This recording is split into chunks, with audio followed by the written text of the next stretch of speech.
Bonjour à toutes, bonjour à tous, vous êtes bien sur Saviopod, un podcast qui discute et traite de science-fiction et de fantastique sur tous les supports possibles et inimaginables auxquels l'espèce humaine a pu penser jusqu'à présent. Aujourd'hui, nous allons parler de True Blood, donc dans sa saison 5, puisque c'est une série, mine de rien, qui n'a pas fait semblant en termes de contenu. On est sur 7 saisons, tout à fait, 10 épisodes par saison, 50 minutes à peu près environ, entre 50 minutes et 1 heure par épisode. Donc il y a quand même pas mal de programmation à travers lesquels il va falloir passer, et c'est d'autant plus intéressant, c'est que cette saison 5, elle envisage de multiples thématiques, pas juste une. C'est ça que j'ai trouvé très intéressant dans cette saison, à comparer justement avec les descriptions de podcast que j'ai fait précédemment sur cette série, à savoir que j'ai fait un seul podcast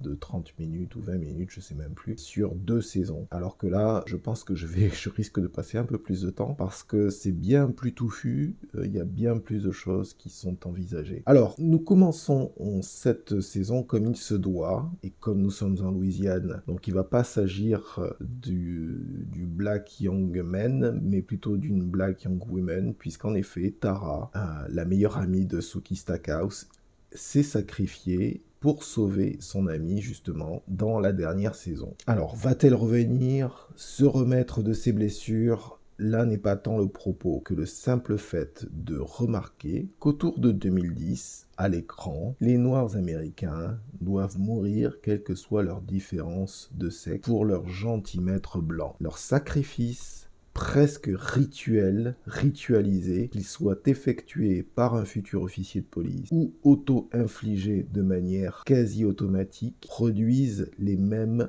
résultats. Tuer le peu de personnes de couleur qui se trouvent à l'écran est une pratique acceptable et, pour être franc, tout à fait acceptée, pour ne pas dire attendue, dans un TV show, dans une série télé qui se passe en Louisiane. N'oublions pas, cela a commencé par la sorcière vaudou aux pratiques frauduleuses dans la saison 2, sacrifiée par une déesse grecque mineure, une ménade. On le voit à nouveau en matière d'objets sacrificiels. Il y a une hiérarchie à respecter, vous comprenez, c'est-à-dire qu'une praticienne de la sorcellerie vaudou n'est pas égale à une déesse mineure du panthéon grec, donc une ménade. Et comme je disais, il y a une hiérarchie à respecter, en effet, d'une certaine manière. Et cette hiérarchie, c'est finalement bien un peu de l'histoire de ce pays dont il s'agit. Des lynchages et autres pratiques sacrificielles qui ont perduré jusqu'aux années 60.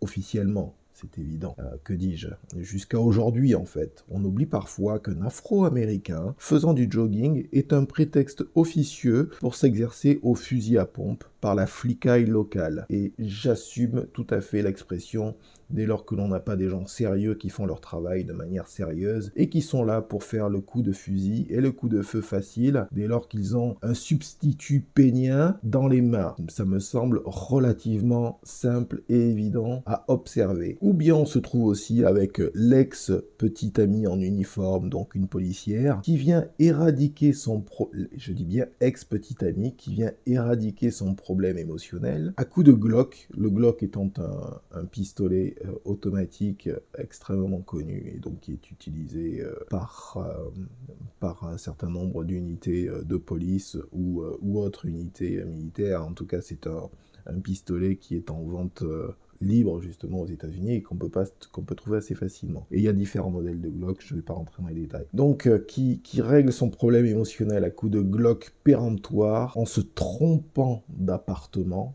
Vous l'aurez compris. Donc c'est une tromperie. C'est assez rigolo d'ailleurs à signaler. Enfin, rigolo. Ça n'a pas dû être rigolo bien sûr pour celui qui a pris les coups de feu. Et hélas, je parle ici d'actualité. Alors pas d'actualité d'aujourd'hui, mais d'une actualité et de faits divers qui datent d'il y a quelques années. Mais il est tellement étonnant de voir cette actualité comme répliquée trait pour trait, balle après balle, dans une fiction qui se veut pourtant ouverte d'esprit et d'une grande tolérance, plus que la moyenne. Dans la société américaine, en résumé, les sacrifices humains sont symboliquement toujours plus ou moins de la même teinte, à une exception près qui confirme presque la règle énoncée d'ailleurs. L'exception étant que les sacrifices humains qui sont effectués en temps de guerre laissent aussi des traces de leur passage sur les corps, c'est évident, et les esprits.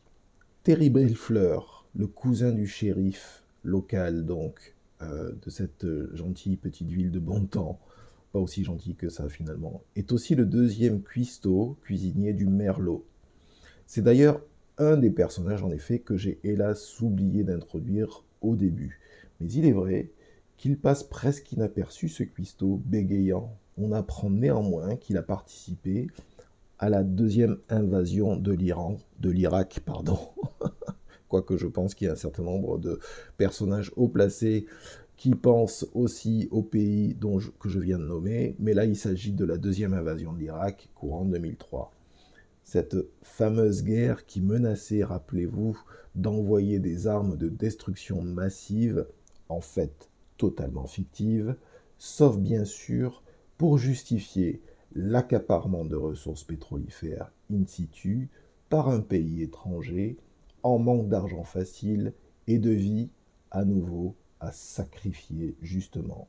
Mais je digresse un peu, car il s'agit avant tout de dresser un tableau afin d'expliquer brièvement ce qu'a vécu Terry Bellefleur pour le rendre bègue, un peu tremblant de toute manifestation émotionnelle à son égard, comme s'il ne les méritait pas. C'est qu'un jour de Noël, pendant l'invasion de Bagdad, donc courant 2003, Terry Bellefleur a consciemment et consciencieusement tué à minima une personne civile, sur ordre, il faut le rajouter, donc il n'est pas le seul responsable, et sa section entière en a fait de même. Entre 10 à 20 civils se retrouvent au sol, criblés de balles, massacrés sans trop savoir pourquoi. Et quand son officier direct lui demande de dead-checker, entre guillemets, une femme blessée à terre, les massacres de My au Vietnam reviennent hanter l'atmosphère. Terry, bien que vivant, ne sortira pas indemne de cette situation, sachant que la femme exécutée, avant de mourir, lui a jeté un sort faisant appel à un démon de feu, Afrit, pour venir le hanter encore et toujours, et ce même en Amérique. Son officier traitant, son officier direct supérieur, et lui devront faire face à cette malédiction dans la vie réelle et assumer les conséquences de leurs actes. Toujours faire attention à ces malédictions faites au prix de la mort. En France, la fin des Templiers, donc au Moyen-Âge, se fait avec l'exécution de Jacques de Molay, grand maître de l'ordre des Templiers, censé avoir énoncé une malédiction contre le roi de France, et ce sur 13 générations. Malédiction que l'on trouve énoncée dans une fiction, celle des rois maudits par Maurice Druon, inspiration d'ailleurs assumée de Game of Thrones au passage, mais pas dans la réalité. C'est néanmoins un rappel plutôt acide, mais en même temps évident, que les actes meurtriers ont aussi des conséquences précises dans le cœur et l'âme de ceux qui les portent. Pour rappel, le suicide, et c'est un rappel, je dirais, tragique et extraordinairement important parce que je pense que c'est quelque chose qui est assez passé sous silence. Mais pour rappel, le suicide est la première cause de mortalité chez les vétérans américains. Et de mémoire, sur ces 20 dernières années, il y a environ 30 000 vétérans qui se sont suicidés. Alors, comprenez bien, hein, entre 2003 et maintenant, vous avez environ 30 000 vétérans qui se sont suicidés. C'est-à-dire qu'ils sont allés dans un conflit, et ça c'est complètement aberrant quand on y réfléchit 2 secondes. Ils sont allés dans un conflit, ils se sont battus, donc certes on voit des horreurs, certes on est obligé de faire des horreurs pour survivre, ok, je comprends, mais en revenant et en étant habités par tout ce par quoi ils sont habités en termes de cauchemars, en termes d'expérience personnelle, etc., 30 000 d'entre eux ont préféré tout arrêter. Je veux dire, on va remettre les choses en perspective. Le conflit, le conflit avec le Vietnam pour l'armée américaine Juste, je vous donne quelques chiffres parce que je les avais retenus par cœur à l'époque. C'est environ 2 500 000 Américains qui partent au Vietnam. Ok. C'est juste à titre de comparaison par rapport avec ce conflit irakien. 2 500 000, pendant 10 ans, entre 64, 65 et 73, vous avez 2 500 000 Américains qui partent au Vietnam. Vous en avez, tenez-vous bien, vous en avez, ça correspond aussi, ce chiffre correspond environ à l'époque à une personne sur 100 aux États-Unis, environ. Ok. Aussi, c'est important à préciser. Vous avez 58 000 personnes, 58 000 soldats ou 58 000 personnes qui font partie de l'armée américaine qui décèdent dans ce conflit.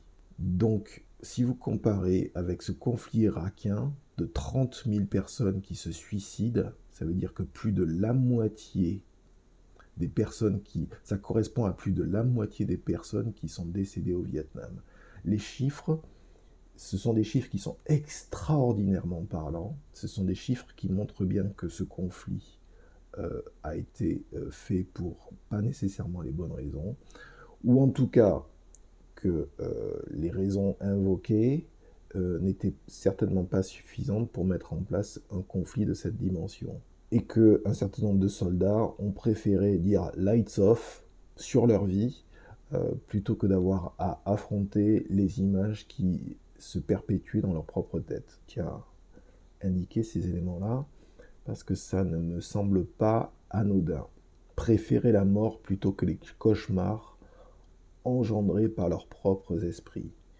Si ça n'est pas une malédiction en soi, pour revenir à la malédiction dans True Blood qui afflige Terry Belfleur, si ça n'est pas une malédiction en soi, hélas, qu'est-ce que cela peut être? Et dans ce sens, le parcours de Terry Belfleur, sa gentillesse, sa serviabilité, sa culpabilité meurtrie et meurtrière s'explique bien mieux.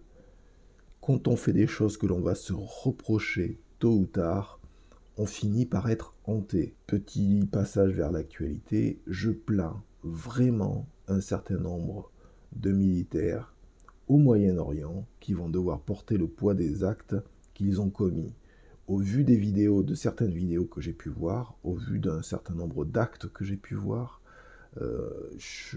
j'aimerais vraiment pas être dans les bottes des gens qui vont devoir vivre avec ce qu'ils ont fait au futur, surtout s'ils s'engagent dans le fait de mettre en place une famille, etc., etc. Enfin, de se conformer, alors qu'à côté de ça, ils ont fait des choses absolument atroces vis-à-vis d'autres familles, au passage. Et quelle que soit la distance ou pas d'ailleurs à laquelle ils ont pu commettre les actes en question, puisqu'on sait très bien que bon, maintenant les modalités, je dirais, d'engagement de moyens peut se faire à de très très grandes distances. Ça n'empêche pas qu'il va falloir vivre avec ces choses-là, quoi. Et je pense que c'est beaucoup moins évident qu'il soit. Il y a quelque chose aussi de fondamental, je trouve, dans le fait que 30 000 personnes se suicident, 30 000 personnes faisant partie des armées se suicident, que ce soit la première cause de mortalité. C'est un message très très clair. Je veux dire, qui a été passé sous silence aussi. C'est un message très très clair. C'est de dire, nous avons fait des choses que nous n'aurions pas dû faire. Nous préférons nous éliminer personnellement, mettre fin à notre vie, que d'assumer le fait et d'accepter le fait que nous avons fait des choses horribles. Ça n'a pas été fait au nom des États-Unis, enfin pour eux en tout cas, pour ces 30 000 personnes. C'est un message très très pertinent et très très clair qui est très souvent passé sous silence.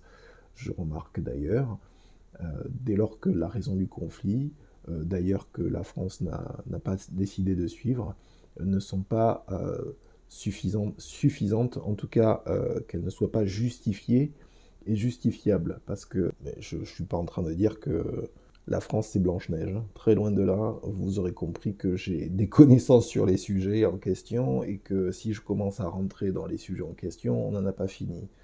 Mais en effet, la France n'est pas une oie blanche, c'est pas Blanche-Neige, c'est certain. Ils ont fait des choses, je veux dire, il y a des choses atroces qui ont été faites au nom de la France.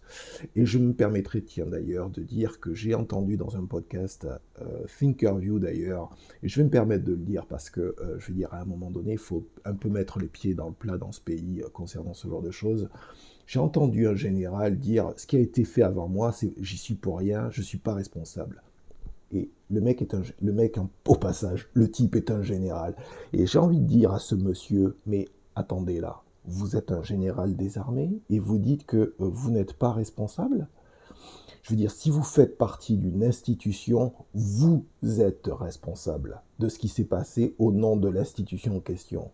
C'est facile de se défausser rapidement et facilement dès lors que ça commence à être un peu chaud, un peu bouillant pour vous. Je veux dire, à un moment donné, il faut assumer les choses qui ont été faites. Faut qu'il y ait des documentaires sur les sujets en question, etc. Mais comme ça va très très loin, en effet, et comme l'être humain a une mémoire extrêmement faillible, en effet, il faut des gens qui se renseignent sur les sujets en question pour se rendre compte des choses qui ont été faites. Je tenais à le préciser. Au passage, chose purement personnelle, je suis un objecteur de conscience, si c'était pas clair, et je l'ai fait parce que j'ai appris des choses concernant des choses que l'armée française a faites pendant les guerres coloniales, ou de décolonisation, on va dire.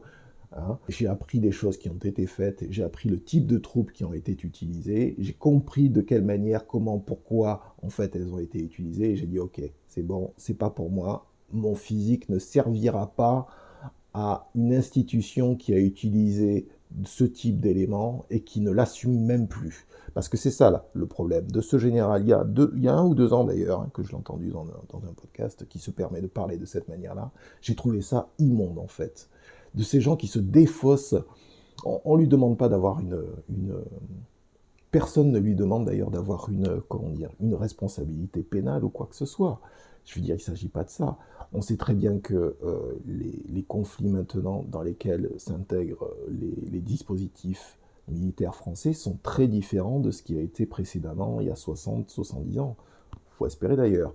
Euh, mais, je veux dire que se défausser, parler très rapidement des choses, alors qu'on retrouve, enfin c'est pareil, si vous lisez la presse, vous entendez il y a des encarts plus ou moins nazis que l'on retrouve dans certains endroits, et il a fallu un peu nettoyer les choses, dans certains endroits, très spécifiques vis-à-vis de l'institution en question, pour que je parle d'articles de presse qui sont sortis il y a moins de 10 ans, quoi, ou il y a une dizaine d'années, et qui me reviennent en tête juste en pensant à ça. Donc, voilà, quand je parle de ça, c'est juste pour dire que ce qui s'est passé aux États-Unis et le fait qu'il y ait 30 000 personnes qui décident de dire stop, c'est un message très clair qui est passé, dont j'ai pas vu beaucoup d'éléments dans la presse d'ailleurs.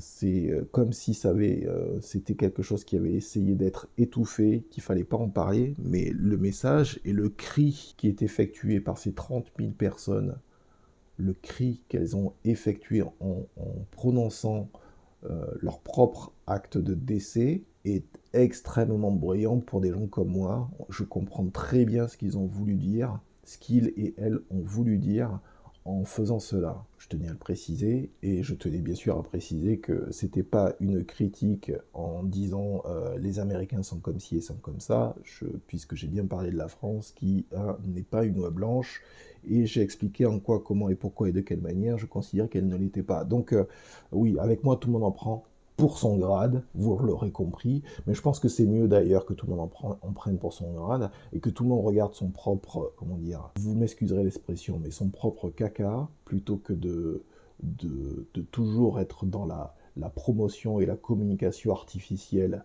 Ça pour le coup c'est très artificiel, voire superficiel, qui ne couvre rien et dont on comprend très bien qu'elle est là pour, endormir les esprits. Je veux dire, le marketing politique, à ce niveau-là, on sait très bien de quelle manière ça fonctionne, dès lors qu'on s'y intéresse un tant soit peu. C'était une petite précision. C'est pas une critique de la situation ou des situations actuelles, c'est une critique certainement, en effet, de certaines choses qui se sont produites dans le passé, et je pense qu'il y a des moments, il faut le dire, que ça plaise ou que ça plaise pas d'ailleurs. Je tiens à être clair sur le sujet. Sous des dehors fantastiques, le sérieux et la brutalité des sujets évoqués dans cette série ne font vraiment pas dans la dentelle, ni la frivolité d'une ritournelle aux accents féeriques en effet, même si on trouve des fées, etc. etc. True Blood, bien souvent, plonge dans le lourd, le réel, le nauséabond et ses conséquences. Autre thématique qui atteint son apogée pour le coup, en effet, dans l'ensemble de la série, c'est celle de l'autorité centrale, the authority, chez les vampires.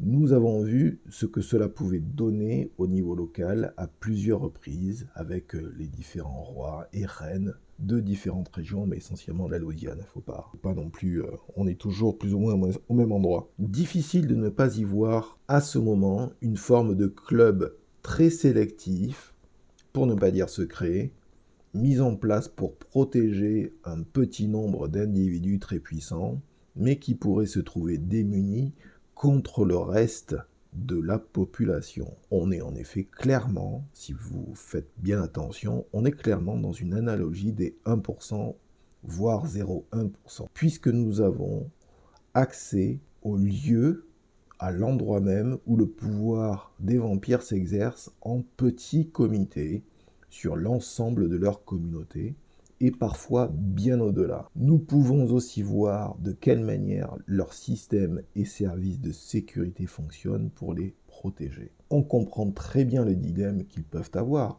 Les êtres humains, c'est évident.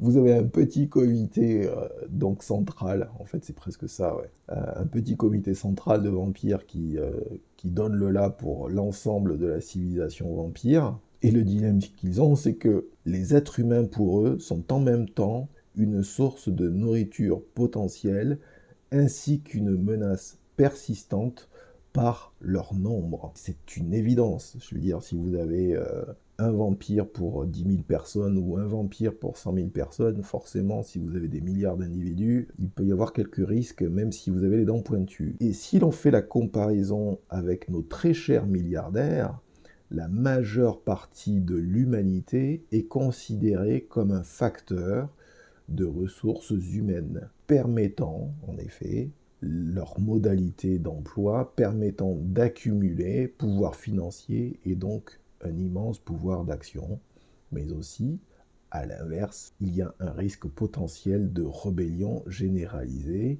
correspondant cette fois-ci à plusieurs milliards d'individus qui seraient dépourvus de pouvoir réel, si ce n'est celui d'agir violemment contre cette catégorie d'individus pudiquement nommés les 1%. Pour ceux qui éventuellement ne comprennent pas ce que je suis en train de dire là, et l'analogie que je fais entre les vampires et les milliardaires, bon d'abord, ça devrait quand même être assez évident pour tout le monde, mais sinon je vous enjoins à écouter le podcast précédent que j'ai fait, où je suis un peu plus disserte, on va dire, sur le sujet de la dichotomie entre les 1% qui ont qui accaparent la majeure partie des richesses humaines et les milliards d'individus que nous sommes.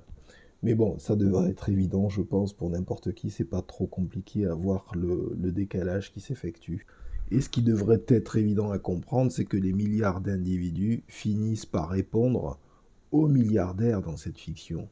Mais soyons très clairs, dans notre réalité ici présente, il existe un conflit, et voilà, il n'existe pas que dans la fiction, il existe un conflit latent entre la coexistence pacifique possible entre ces deux groupes et le choix de solutions extrêmes qui régleraient le problème une bonne fois pour toutes.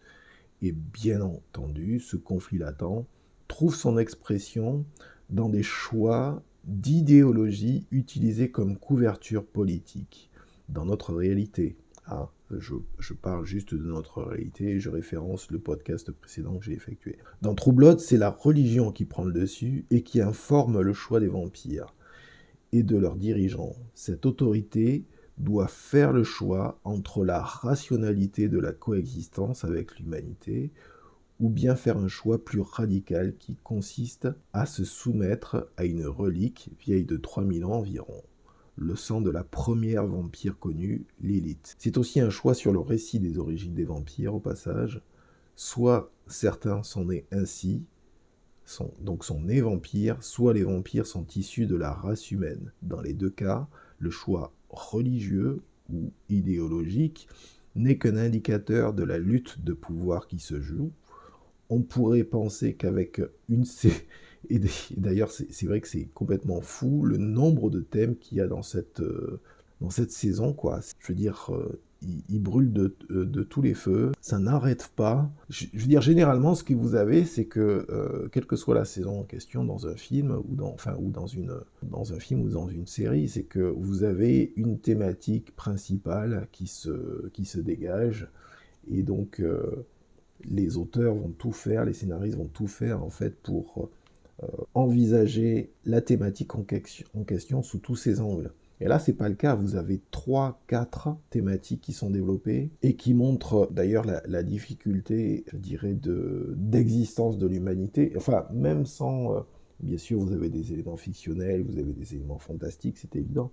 Mais dès lors que vous voyez que ce sont des parallèles qui sont faits avec les réalités dans lesquelles nous vivons, vous vous rendez compte que c'est pas toujours aussi simple et c'est pas toujours aussi évident, quoi, d'être un être humain et d'être relativement équilibré, de continuer à poursuivre son chemin sans blesser du monde autour de vous, quoi. Finalement, vous avez quand même pas mal de choses qui sont effectuées, qui montrent bien que, enfin, la fameuse logique, l'homme est un loup pour l'homme.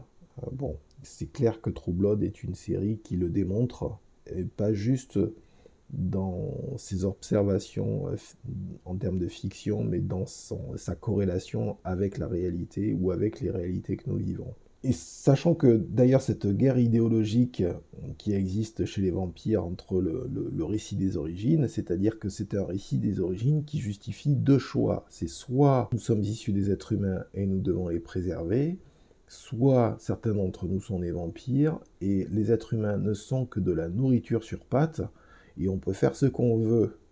Vous comprenez, il y a aussi une forme de solution finale qui se dégage en matière idéologique et qui montre bien que ces idéologies ne sont que des idées, des ensembles d'idées qui sont véhiculées par certaines personnes qui veulent l'autorité suprême, justement, et qui leur permettrait d'avoir un pouvoir sur l'ensemble de cette catégorie particulière que sont les vampires.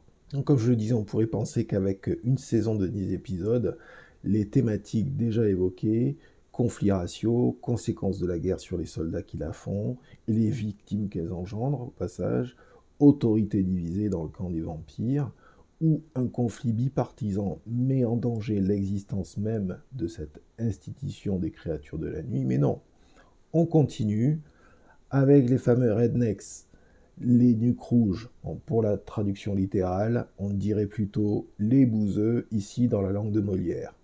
D'ailleurs, au passage, ce n'est pas leurs origines provinciales qui posent problème ici, mais de manière bien plus évidente, la haine de l'autre qui les caractérise bien mieux. Tout ce qui ne leur ressemble pas est un danger pour eux, et par extension, comme s'ils en étaient la quintessence, l'humanité tout entière. Avec ces gens-là, ce ne sont pas vos actes qui permettent de vous définir encore, moins vos intentions dans cet univers fantastique peuplé de créatures chimériques. Si vous n'êtes pas humain, vous êtes un danger public.